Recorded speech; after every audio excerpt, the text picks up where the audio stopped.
వాగర్థావివ సంపృక్తౌ వాగర్థ ప్రతిపత్తయే జగతః పితరౌ వందే పార్వతీ పరమేశ్వరౌ. ఆదిత్యాయ చ సోమాయ మంగళాయ బుధాయ చ గురుశుక్రశనిభ్యశ్చ రాహవే కేతవే నమః. శృంగేరి జగద్గురు పీఠాధిపతులకి, కంచి పీఠాధిపతులకి నమస్కారములు తెలియచేసుకుంటూ కార్యక్రమాన్ని ప్రారంభిద్దాం. వీక్షించేటువంటి ప్రేక్షకులకి శుభాభినందనలు. ఇప్పుడు ప్రపంచమంతా కూడా అన్రెస్ట్లో ఉంది. ప్రతి ఇంట్లో ఏదో ఒక సమస్య.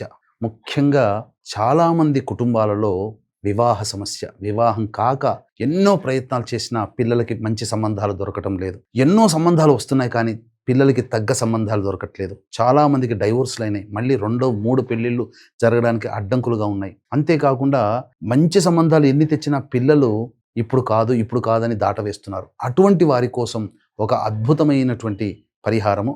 పైగా ఈ కార్యక్రమాన్ని ఆశాంతం వీక్షించే ప్రయత్నం చేయండి. ఎందుకంటే ఒక అద్భుతమైనటువంటి రోజు గురించి మీకు తెలియచేయబోతున్నాను.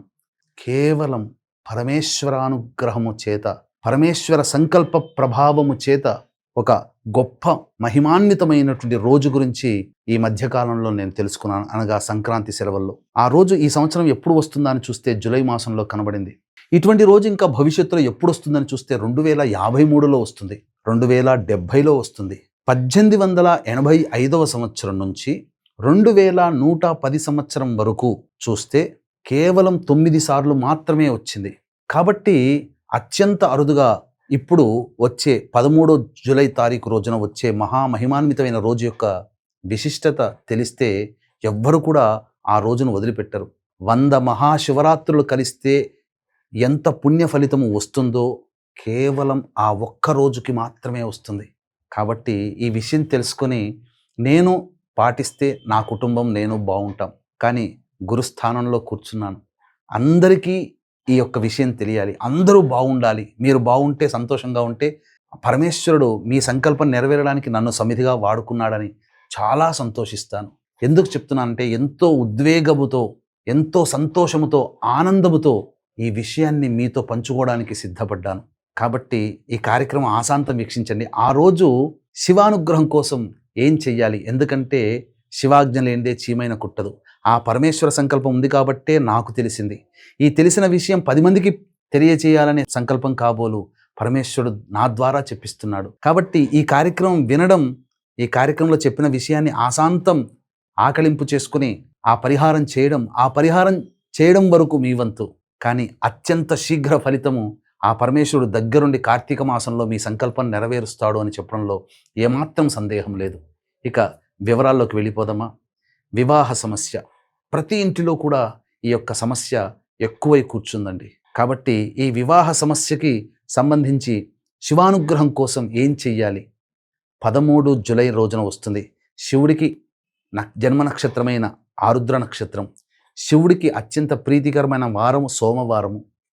శివుడికి సంబంధించినటువంటి తిథి కృష్ణపక్షము చతుర్దశి తిథి, మాస శివరాత్రి. ఈ 3 అత్యంత అరుదుగా కలిసి వచ్చాయి. కాబట్టి ఇక ఆ రోజున మీరేం చెయ్యాలి అనేటువంటి విషయం గురించి తెలియచేస్తాను. ఎందుకంటే ఏ సమస్యకైనా 2 రకాల పరిష్కారాలు. ఒకటి మానవ పరిష్కారం, మీకు మీరుగా చేసుకోగలిగేటువంటిది. దైవ పరిష్కారం అంటే దైవం మంత్రాధీనం, తన్మంత్రం బ్రాహ్మణాధీనం. కాబట్టి బ్రాహ్మణుల ద్వారా ఈ కార్యక్రమం ఏ విధంగా నిర్వహించుకోవాలి? ఇక వివరాల్లోకి వెళ్ళినట్లయితే వివాహ దోష నివృత్తికి ఈరోజు ఏం చేయాలి? ముందుగా చక్కగా మారేడు దళాలు ముందు రోజు శుభ్రపరిచి పెట్టుకొని దానిమ్మ పుల్ల కలములో కుంకుమను నీటిలో కలిపి శ్రీరామ అనే అక్షరం రాసి పెట్టుకోవాలి.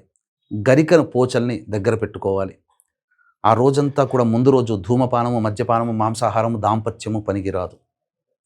ఉదయాన్నే లేచి కాలకృత్యాదులు తీర్చుకొని సూర్యుడికి నమస్కారం, సూర్యాష్టకం 6 సార్లు పారాయణం చేసి శివచిత్ర పరివార పటానికి మల్లెపూలు, జాజిపూల మాల వేసి ఆవునేతితో దీపారాధన చేసి శివ సహస్రనామ పారాయణం, దుర్గా అష్టోత్తర పారాయణం పఠించాలి. తదనంతరం ఈ యొక్క మంచిగా బియ్యాన్ని చక్కగా కడిగి గంజి వార్చినటువంటి అన్నాన్ని ఒక బట్ట మీద వేసి చల్లారిన తర్వాత పొలుసులుగా ఉంటుంది, ముద్దగా ఉండకూడదు అన్నం.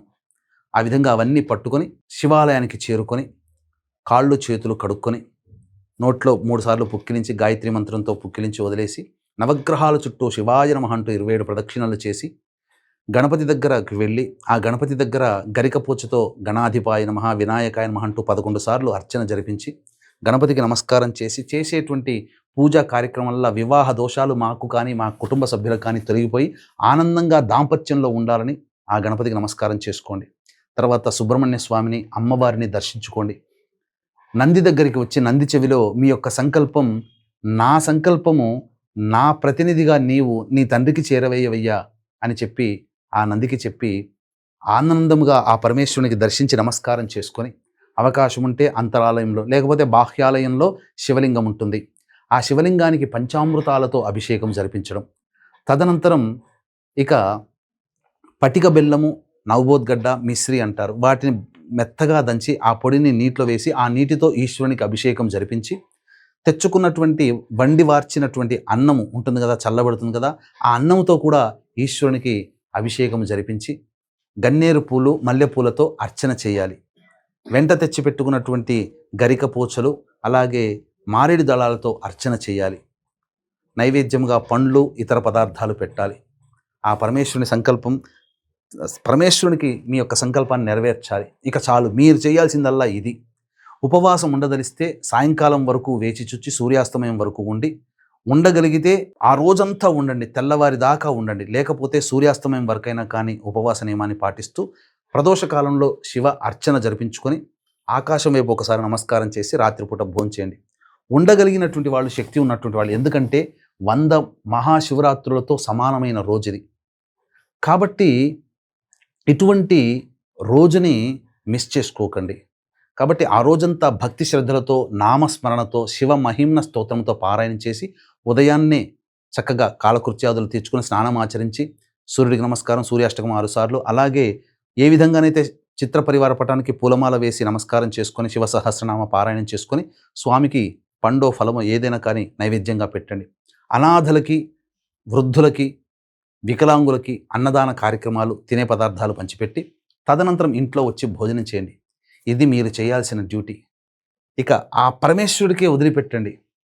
మీ యొక్క సంకల్పం అచిరకాలంలో అనగా కార్తీక మాసం లోపల మీ సంకల్పం నెరవేరుతుంది. ఇంట్లో పెళ్లి బాజాలు మోగుతాయి. మీరందరూ సంతోషంగా ఉంటే నాకు ఎంతో సంతోషం. మీ సంకల్పం నెరవేరితే సంతోషించే వాళ్ళల్లో నేను ఒకడిని. ఎందుకంటే వివాహం కాక ఇబ్బంది పడుతున్న అబ్బాయిలు అమ్మాయిల మనోవ్యధ, అంతకు మించిన తల్లిదండ్రుల ఆత్మ వ్యధ, బాధ తెలిసిన వాడిని.